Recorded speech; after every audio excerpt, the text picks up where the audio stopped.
Movie की शुरुआत में सूरज की तापिश बहुत ज्यादा होने की वजह से इस दुनिया के सारे पेड़ पौधे जलकर राख हो गए हैं और इससे निकलने वाले धुएं से लोगों को सांस लेने में बहुत दिक्कत हो रही है, जिसके कारण लोग धीरे धीरे मर रहे हैं। ऑस्ट्रेलिया की एक सिटी में थोड़े लोग बचकर जी रहे होते हैं, पर वहाँ पर भी ऑक्सीजन नहीं होती। वहाँ से वो आर्टिफिशियल ऑक्सीजन के मास्क पहनकर अपना जीवन यापन कर रहे होते हैं। इस आर्टिफिशियल ऑक्सीजन को क्रोनिक्रॉप करके एक कंपनी बना रही है। उसी कंपनी की सुरंग में सिटी की सारी पावर सप्लाई प्रोड्यूस होती है। कंपनी में आर्टिफिशियल ऑक्सीजन बनाने की लैब में इथन के पापा रिचार्ड साइंटिस्ट का काम कर रहे होते हैं। इथन का 8वां जन्मदिन आता है तो उस दिन इथन के पापा उसको एक गिफ्ट देते हैं और कहते हैं कि बेटा मैं तुम्हारे लिए गिफ्ट लेकर आया हूँ, इस बॉक्स को खोलो। इथन जैसे ही उस बॉक्स को खोलता है और उसके अंदर हाथ डालता है तो उसके हाथ में एक घड़ी जैसा गैजेट आ जाता है और उससे खून आने लगता है। वो उस दर्द को बर्दाश्त नहीं कर पाता और रोने लगता है। इथन की माँ भाग कर आती है और कहती है कि यह आपने क्या कर दिया, लेकिन रिचर्ड कहता है कि बेटा ये अब से तुम्हारे हाथ में ही रहेगा और मरते दम तक तुम इसको निकालना मत,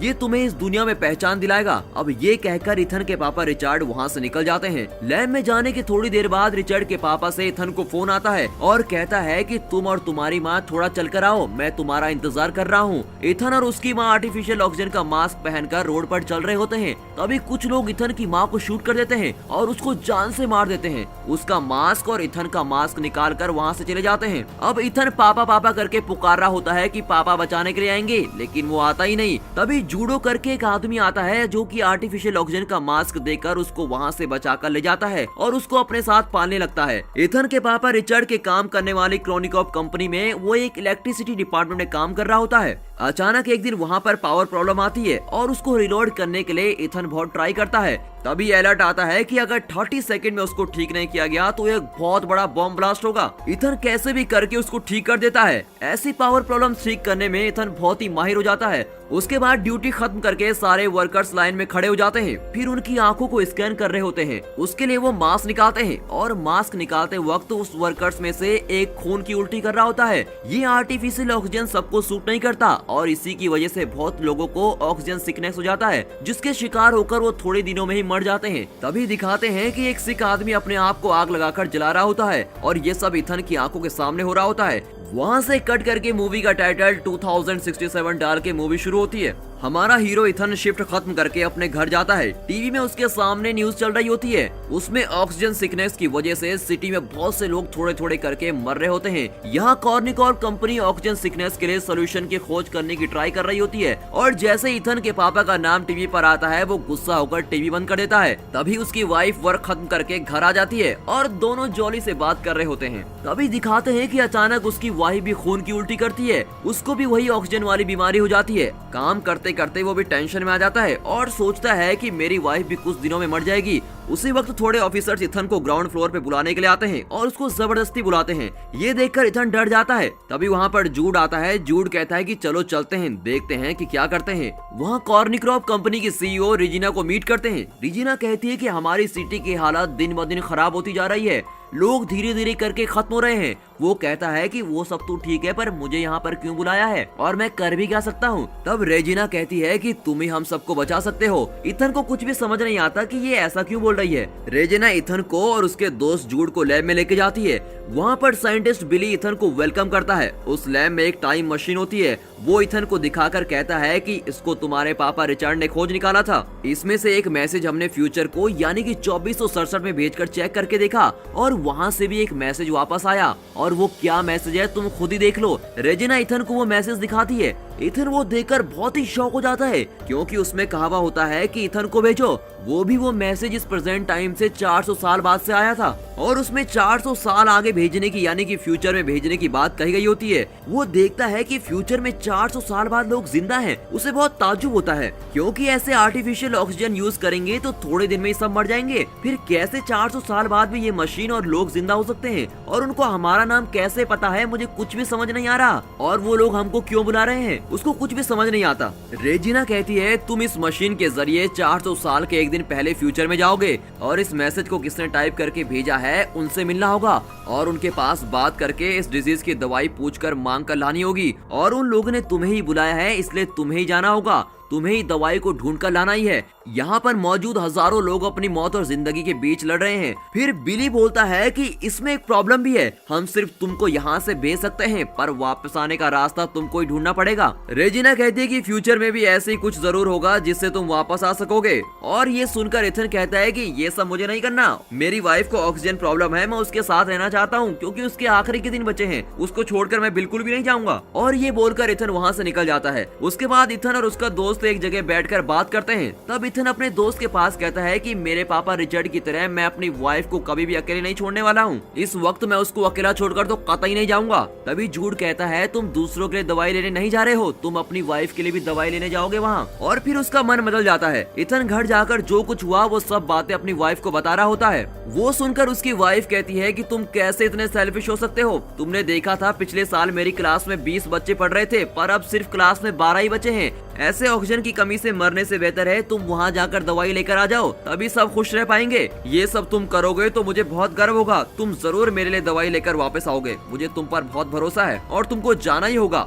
उसके बाद इथन रात को जब उसकी वाइफ सो रही होती है तो वहाँ पर एक फूल रख देता है, बट वो फूल असली का नहीं होता, वो कुछ लोहे की पंखुड़ियों से बना हुआ होता है। उसमें उसने लिखा हुआ होता है आई विल बी बैक, और ये लिखकर वहाँ से निकल जाता है। अब आपको तो पता ही होगा कि ये लोहे का फूल क्यों है, क्योंकि वहाँ पर पेड़ पौधे तो है नहीं, तो असली का फूल कहाँ से आएगा। लेकिन जब वो जा रहा होता है तो उसकी वाइफ सोई नहीं होती, वो सिर्फ सोने की एक्टिंग कर रही होती है और वो इथन को पता नहीं चलने देती कि वो उसको देख रही है। अब इथन कॉर्निक्रॉप कंपनी के लैब में पहुंच जाता है, वहाँ रेजिना उसका वेट कर रही होती है। इथन उसके पास कहता है कि उस दवाई का एक ड्रॉप भी मिलेगा तो मैं उसको पहले अपनी वाइफ को ही दूंगा, अगर तुम ये बात मानती हो मैं तभी वहाँ जाऊंगा। ठीक है करके रेजिना भी एक्सेप्ट कर देती है। अब वो टाइम ट्रेवल का सूट पहनकर उस मशीन में रेडी होकर बैठता है। तभी साइंटिस्ट बिली इथन को एक छोटा सा गैजेट देता है और कहता है कि ये आयरन मैन पिक्चर में आने वाला जार्विस की तरह एडवांस रोबोट है, ये तुम्हारी एक एक मूवमेंट को रिकॉर्ड करेगा और तुम्हें सारी चीजें बताएगा। जूड भी उसको बाय करके भेज देता है। अब मशीन ऑन हो जाती है, उसमें काउंटडाउन शुरू होता है और 0 के आते ही इथन के बदन पर बहुत सारे रेडियंस पास होते हैं और बहुत ही स्पीड से टाइम ट्रेवल करके फ्यूचर में जाकर वहाँ एक जंगल में लैंड होता है। लैंड होते वक्त बेहोश होकर गिर जाता है, आंखें खोलकर देखता है तो उसका सूट जल रहा होता है। वो उसको गौर करता है, वो उठकर उसको बुझाने की कोशिश करता है पर वो आग और जल रही होती है, तो वो उस सूट को निकाल कर फेंक देता है। अब वो सूट उसकी आंखों के सामने ही जलकर विस्फोट हो जाता है। तभी वो एक चीज पर गौर करता है, उसके चारों तरफ सारे हरे भरे पेड़ हैं। ये देखकर वो बहुत ही खुश हो जाता है और ताज्जुब भी होता है क्योंकि पहली बार उसने इतने सारे पेड़ पौधे, इतनी नेचुरल ऑक्सीजन देखी होती है और उसका खुशी का ठिकाना नहीं रहता। अब वो हर चीज को छूकर मजे ले रहा होता है।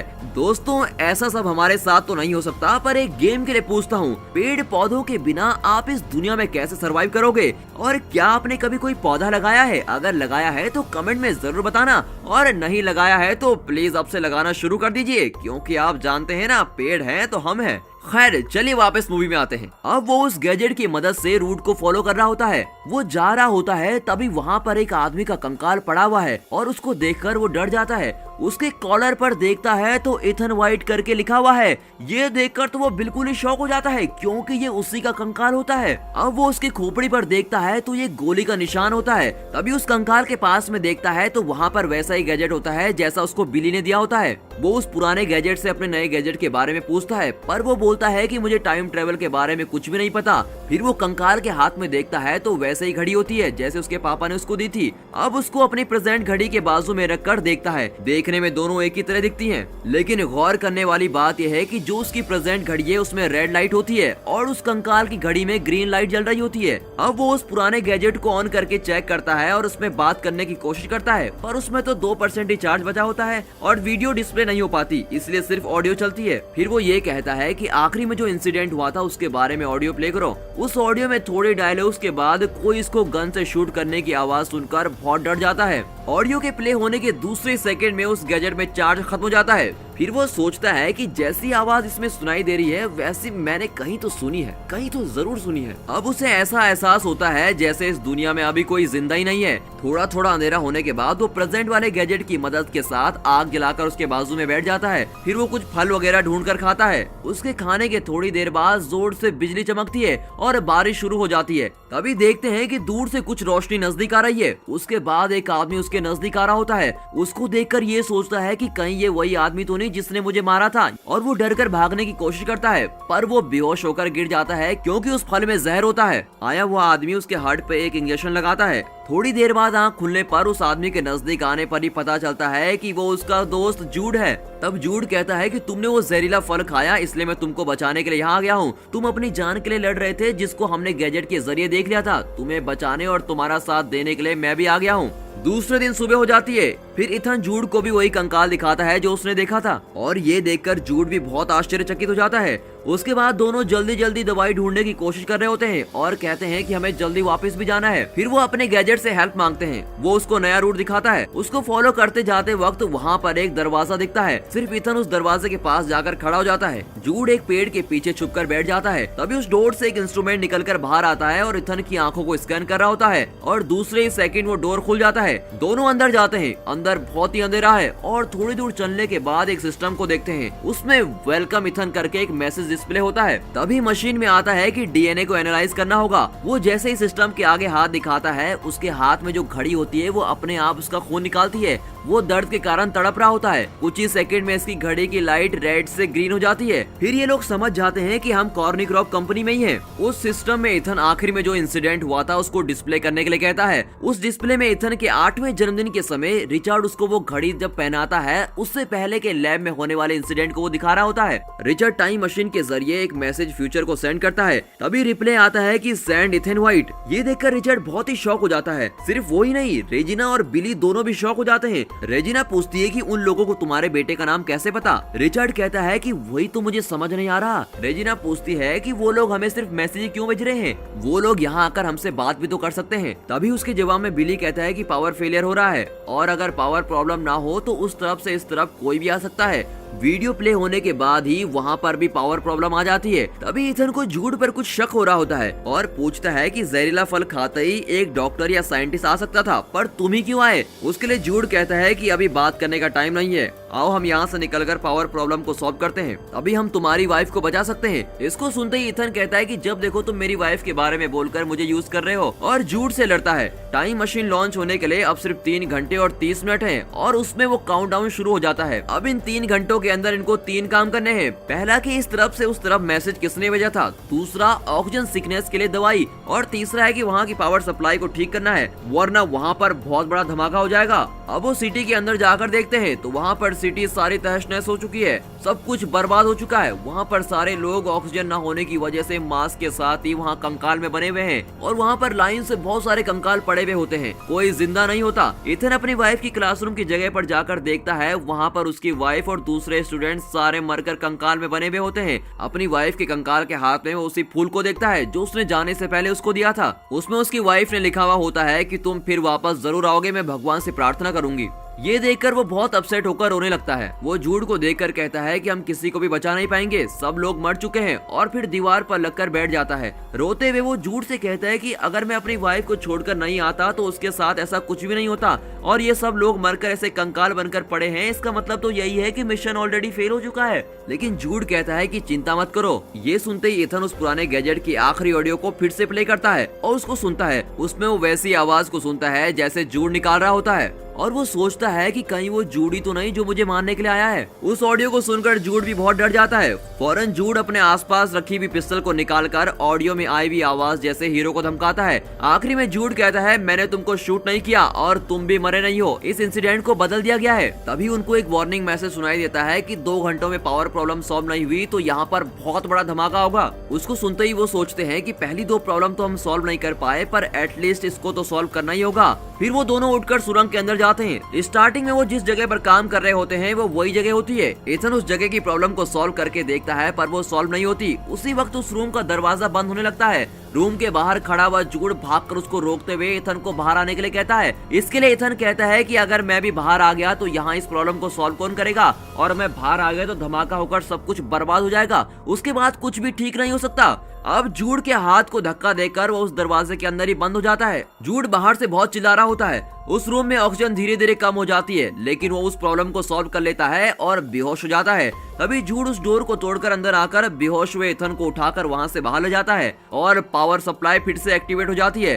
अब उन्होंने तीसरा काम तो यहाँ पर पूरा कर लिया, जो था पावर सप्लाई ठीक करने का। अब इथन यहाँ की सारी चीजों को जानने की कोशिश करता है, पर जूड उसको कुछ भी जानने नहीं देता, इसलिए जूड और उसकी लड़ाई हो जाती है। तभी इथन को एक आइडिया आता है, अपने नए गैजेट की बैटरी को निकालकर वो पुराने गैजेट में डाल देता है और उसमें वीडियो प्ले करता है। इसी बीच इथन जूड को एक रूम में धकेलकर उसको बंद कर देता है। आखिर में उसके पापा रिचर्ड के साथ क्या हुआ ये जानने के लिए वो वीडियो प्ले करता है। उसमें दिखाते हैं कि रिचर्ड इथन के पास बात करता है, इथन तुम्हारा डीएनए होगा तो ये मशीन एक्टिवेट होगी। ये मशीन बुरे लोगों के हाथ में नहीं आनी चाहिए। ये मशीन अगर बुरे लोगों के हाथ में आ गई तो लोग इसका गलत उपयोग करेंगे, तुम्हें ही सबको बचाना पड़ेगा। तभी वही वाला सीन आता है जब वो कह रहा होता है कि तुम और तुम्हारी मम्मी चलकर आओ, मैं तुम्हारा इंतजार कर रहा हूँ, और फोन कट कर देता है। तभी रेजिना और जूड को दिखाते हैं। रेजिना कहती है कि इन सारे लोगों को बर्बाद होने दो, अगर मर गए तो दुनिया अपने आप ठीक हो जाएगी और फिर से पेड़ पौधे उग जाएंगे और ऑक्सीजन बनने लगेगी। अब क्योंकि रेजिना चाहती है कि वही फ्यूचर में जाए और सिर्फ वही बच पाए, रिचर्ड कहता है कि मेरे बेटे का डीएनए रहेगा तो ये मशीन एक्टिवेट हो पाएगी। रेजिना बिली के पास कहती है तुमको ये मशीन ऑपरेट करने आती है? वो कहता है कि हाँ पता है, और जैसे ही वो कहता है उसके अगले सेकंड वो बिना कुछ सोचे समझे झट से रिचार्ड को शूट कर देती है और वो वहीं पर मर जाता है। रिचार्ड के मरने की वजह से ही वो उस दिन अपनी वाइफ और बच्चे को बचाने के लिए नहीं जा पाता,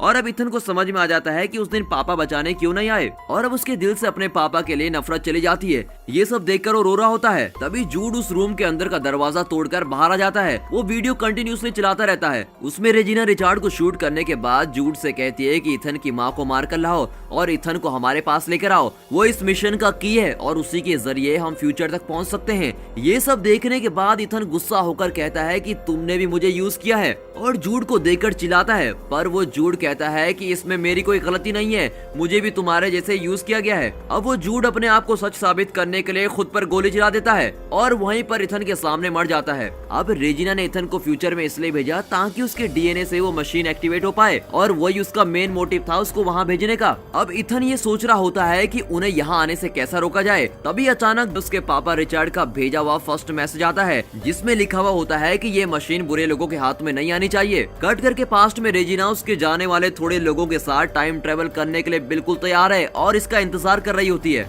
और सोच रही होती है कि थोड़े ही सेकंड में इथन को मारकर जूड यहाँ पर आ जाएगा, और जैसे ही वो आएगा हम उसको भी मार देंगे और यहाँ से फिर हम फ्यूचर में चले जाएंगे। थोड़ी देर में मशीन में काउंटडाउन शुरू होता है और जैसे ही 0 आता है वो सब खुश हो जाते हैं और सोचते हैं कि जैसे ही वो आएगा खट से शूट कर देंगे। लेकिन वो सब ये देखकर शॉक हो जाते हैं क्योंकि उस मशीन में बहुत सारे पेड़ पौधे आ रहे होते हैं और उसी के साथ वो मशीन शट डाउन हो जाती है। कट करके दिखाते हैं कि इथन ने मशीन को बंद कर दिया है और उसको देखकर रेजिना चीखकर बहुत जोर से चिल्लाती है। उन पेड़ पौधों के साथ रेजिना के रिचार्ड को भी शूट करने वाली वीडियो भी है और उसी के साथ उसने अपनी वाइफ के लिए गिफ्ट भी भेजा है। तभी एक एनोनिमस रेडिएशन के जरिए इन्फॉर्मेशन मिलने की वजह से पुलिस कॉर्निक्रॉप में छाप मारती है। सारे पेड़ पौधों को लेकर रेजिना को भी गिरफ्तार कर लिया जाता है। इन पेड़ पौधों के साथ वो लोग नए पेड़ पौधे उगा रहे होते हैं और यहाँ पर दूसरा काम खत्म होता है और सभी लोग सोच रहे होते हैं कि भगवान ने उनके लिए पेड़ पौधे भेज दिए हैं। ये सब कुछ न्यूज में चल रहा होता है। उसकी वाइफ ये देखकर बहुत खुश हो जाती है और सोचती है कि ये इथन का काम ही है और वो समझ जाती है कि मेरे पति इथन ने किया है।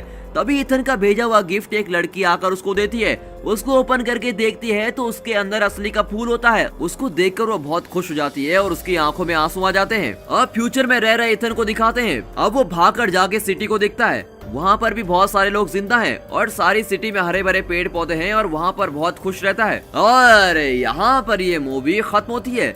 इस फिल्म को समझने में थोड़ी दिक्कत जरूर होगी, मैं समझता हूँ, पर इस वीडियो को आप फिर एक बार जरूर देखिए ताकि इसके अंदर की सारी हिडन डिटेल्स आपको समझ में आ जाए।